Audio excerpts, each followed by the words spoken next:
Meeting लेने पहुंचे हैं बतौर प्रभारी, क्या कहना चाहिए? आज हमारी नगर निगम अम्बाड़ा का चुनाव, जैसे आप सबको पता है कि आने वाली 10 मई को है, उसी के लिए कार्यकर्ताओं की मीटिंग आज बुला करके हमने मीटिंग लेने का काम किया है। और जिस तरीके से कार्यकर्ताओं का जोश आप देख सकते हैं, निश्चित रूप से आज माहौल भारतीय जनता पार्टी के पक्ष में है। और जो भी हमारे कैंडिडेट, चाहे मेयर का कैंडिडेट है, चाहे 20 के 20 वार्डों के अंदर भारतीय जनता पार्टी के उम्मीदवार जो है वो निश्चित रूप से जीतेंगे। और आज क्योंकि जिस तरीके का माहौल पूरे प्रदेश का है, कांग्रेस जो है गुटों में बटी हुई है, अलग अलग गुटों में बटी हुई कांग्रेस, चाहे वो हुड्डा जी का गुट है, कहीं शैलजा जी का है, कहीं रणदीप जी का है, कहीं और थर्ड फोर्थ फ्रंट बना रखे हैं, जनता का विश्वास खो चुकी है। मैं समझता हूं कि बड़े अंतर से हम ये चुनाव यहाँ से जीतेंगे। और अभी हमने जो हमारे जो लड़ने के इच्छुक जो हमारे कार्यकर्ता है, उनके हमने फार्म लिए हैं। और अगले 2 दिन भी हम वार्ड वाइज भी हम अपनी मीटिंगें करके कार्यकर्ताओं से चर्चा करने का काम करेंगे। और जो भी लड़ने के इच्छुक है उनके नाम हम चुनाव समिति को भेजने का काम करेंगे। 20 तारीख को चुनाव समिति की मीटिंग, 19 तारीख को पहले हमारी मीटिंग है, उस मीटिंग के अंदर हम अपनी रिपोर्ट देने का काम करेंगे। और 20 तारीख को फिर चुनाव समिति उसके ऊपर अपना फैसला करेगी। सर, ऐसे आवेदन भी आए हैं जो कभी भाजपा के कार्यक्रम में दिखे नहीं, उल्टा उनका विरोध करके आए हैं। ऐसे लोगों में कार्रवाई तो क्या होगी, लेकिन वो टिकटों का आवेदन कर रहे हैं। देखिए, आज ये प्रजातंत्र है और प्रजातंत्र के अंदर आज हर कोई भारतीय जनता पार्टी के साथ जुड़ना चाहता है, क्योंकि मैंने जैसे कहा माहौल भारतीय जनता पार्टी के पक्ष में है। इस बात की हम चिंता नहीं करते कि किसको टिकट मिलेगी, क्या होगा, ये हमारा सोचने का काम नहीं है। हमारे पास तो जो फार्म आएंगे, जो स्थिति होगी, वो हम बताने का काम माननीय मुख्यमंत्री को करेंगे। निर्णय वो लेते हैं, जो निर्णय लेंगे वो अच्छा निर्णय लेंगे। सर, पूर्व में जो चुनाव हुए प्रत्याशियों के खिलाफ जो है वो प्रचार करते भी नजर आए, कहीं ना कहीं फोटो में भी वायरल हुई। ऐसे लोगों को टिकट देगी? आप फार्म दोगे तो आपका भी हम देके जाएंगे ना माननीय मुख्यमंत्री को। मैंने कहा कि अप्लाई कोई भी कर सकता है, प्रजातंत्र है, प्रजातंत्र के अंदर इच्छा किसी की भी हो सकती है। और देखिए, चुनाव के अंदर जो लोग, यही जो प्रजातंत्र है, प्रजातंत्र का यही लोग जिताने वाले होते हैं, यही लोग हराने वाले होते हैं। आज भी अगर कोई भारतीय जनता पार्टी के साथ कांग्रेस से आकर जुड़ता है तो उसका स्वागत है, उसमें हम कोई मना थोड़ी करें। प्रजातंत्र के अंदर तो वोटों का राज है और अपनी इच्छा से कोई भी कहीं वोट डाल सकता है। आज आपके चैनल के माध्यम से मैं हमारे देश की सभी महिलाओं को विशेष तौर से बहुत बहुत बधाई देना चाहूंगा।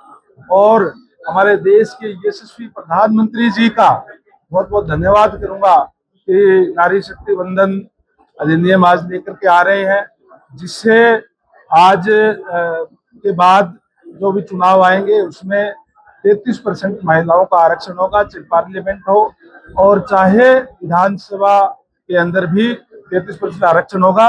माननीय प्रधानमंत्री जी ने हमारे हरियाणा की धरती से ही बेटी बचाओ बेटी पढ़ाओ का अभियान की शुरुआत करने का काम किया था। केवल कहा नहीं, जो धरातल पे लागू करने का काम किया। जहाँ लोकल बॉडी के अंदर 33% आज आरक्षण है, वहीं पंचायतों के अंदर 50% आरक्षण है। आज हर दूसरे गांव के अंदर महिला सरपंच, हरियाणा के अंदर हर दूसरे जिले के अंदर जिला परिषद के चेयरमैन, हर ब्लॉक के अंदर चेयरमैन जो दूसरी महिला है। वहीं 33% अब विधानसभा और पार्लियामेंट में भी आरक्षण दिया है। इसके लिए मैं सभी बहनों को बहुत बहुत बधाई।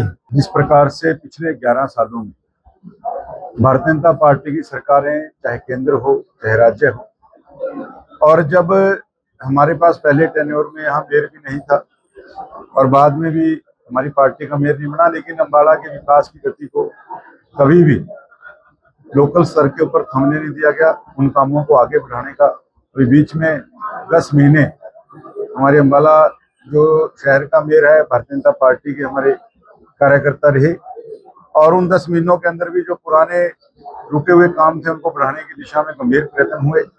लेकिन आने वाले समय में जब फुल फ्लैश जब हमारे को टेन्योर मिलेगा और जिस प्रकार से ट्रिपल इंजन जुड़ेगा, यानी मोदी जी और नायब जी के बाद से यहाँ लोकल सरकार भी होगी, निश्चित रूप से अम्बाड़ा को एक महानगर के नाते विकसित करने के लिए एक बहुत बड़ा विजन खाली अर्बन एरिया में भी और ग्रामीण एरिया में भी माननीय मुख्यमंत्री जी का पूरा जिला एक महानगर के नाते बने और अम्बाला शहर उसमें प्रमुख भूमिका निभाए। IMT से उसकी शुरुआत हो चुकी है और उसको लेके भी और जो मूलभूत जो सुविधाएं देने की बात हो या मूलभूत समस्याओं को हल करने की बात हो, बड़ी गंभीरता के साथ जो है इस बार कार्य आपको दिखेगा। कांग्रेस का बहुत बड़ा बीजेपी का कुनबा बहुत बड़ा हो गया, इस तरह से संभालेंगे अपनी जिम्मेदारी आपको? देखो, बड़ा कुनबा जैसे मंत्री जी ने कहा कि टिकट एक को मिलना है, लेकिन बाकी सब उसके लिए काम करें। इस चीज को निश्चित करना मंत्री जी के सहयोग से, माननीय मुख्यमंत्री जी के मार्गदर्शन में और जिलाध्यक्ष जी के नेतृत्व के अंदर हम बिल्कुल करेंगे। और अच्छी बात है, कुनबा बढ़ रहा है, लोगों का विश्वास नीतियों के ऊपर माननीय नरेंद्र मोदी जी और नायब सिंह सैनी जी की नीतियों पे बड़ा है। और जो नीति के नाते जुड़ेगा वो निश्चित रूप से पार्टी को आगे एसेट भी साबित होगा, और जो मौका प्रस्ती के नाते जुड़ेगा वो तो चुनाव से पहले उन सब लोगों का चेहरा सामने आ भी जाएगा, तो कुनबा संभल भी जाएगा। कुनबा बड़ा हो रहा है, अभी और आगे आपको चुनाव तक बहुत बड़ा कुनबा है, ये लगातार कारवा बढ़ता ही दिखेगा। बहुत बड़ा, मैं कहता हूँ लोकतंत्र के अंदर आज बहुत बड़ा जो हमारी 50% आबादी है उसको एक हक मिलने जा रहा है, जिसके वो कब से हकदार थे। बहुत प्रयत्न हुए इसको बिल को रोकने के विपक्ष द्वारा, लेकिन आज उनकी मजबूरी है, वो ना उनसे उगलते बन रहा है ना निगलते बन रहा है। लेकिन नरेंद्र मोदी जी की एक सोच थी कि महिला केवल घर तक सीमित ना रहे। आज महिलाएं हमारी अंतरिक्ष में जा रही हैं, आज महिलाएं हमारी डॉक्टर बन रही हैं, आज हमारी महिलाएं बड़े बड़े वैज्ञानिक बन के हर चीज में पुरुषों के बराबर महिला खड़ी है। तो 33% के रिजर्वेशन देकर एक नारी शक्ति वंदन मैं माननीय प्रधानमंत्री जी को बहुत बहुत बधाई देता हूँ। और आज अभी हमारे अम्बाला की महिला मातृशक्ति द्वारा एक यात्रा का आयोजन भी किया जा रहा है, जिसको फ्लैग ऑफ अभी माननीय मंत्री जी के कर कमलों द्वारा किया जाएगा, माननीय प्रभारी जी के कर कमलों द्वारा किया जाएगा। तो एक बड़ा उत्साह का माहौल महिलाओं में भी है और एक विश्वास भी जो है माननीय प्रधानमंत्री जी के प्रति बना है कि जो कहा है वो हमेशा किया है। सर, कांग्रेस मीटिंगों में कहती नजर आ रही है कि इस बार भाजपा को हराने का कांग्रेस, देखिए आपने एक बात कही, कुनबा बड़ा हो गया है। कांग्रेस को लग रहा है कांग्रेस तो हमें हरा नहीं पाएगी, तो इसलिए अनाप शनाप की बात, कांग्रेस ने तो खुद ही अपनी हार मान ली। आपकी बात से भी झलक रहा है कि कांग्रेस कह रही है कि हम तो नहीं हरा पाएंगे, भाजपा ही भाजपा को हराने का काम करेगी। पहली बात, कांग्रेस के लोगों का जोर इस चुनाव को जीतने में नहीं, इस चुनाव को रोकने में लग रहा है। वो आज भी कोर्ट की तरफ, माने कोर्ट की तरफ देख रहे हैं, कुछ ना कुछ बातें लेके इधर उधर जाने का काम कर रहे हैं, वो चुनाव को फेस करने का काम नहीं कर पा रहे। तो और इस लोकतंत्र के अंदर, प्रजातंत्र के अंदर जनता मालिक है। निश्चित रूप से नरेंद्र मोदी जी और नायब जी की नीतियों के ऊपर एक बड़ी जबरदस्त मोहर इस बार अम्बाला शहर नगर निगम में लगने जा रही है।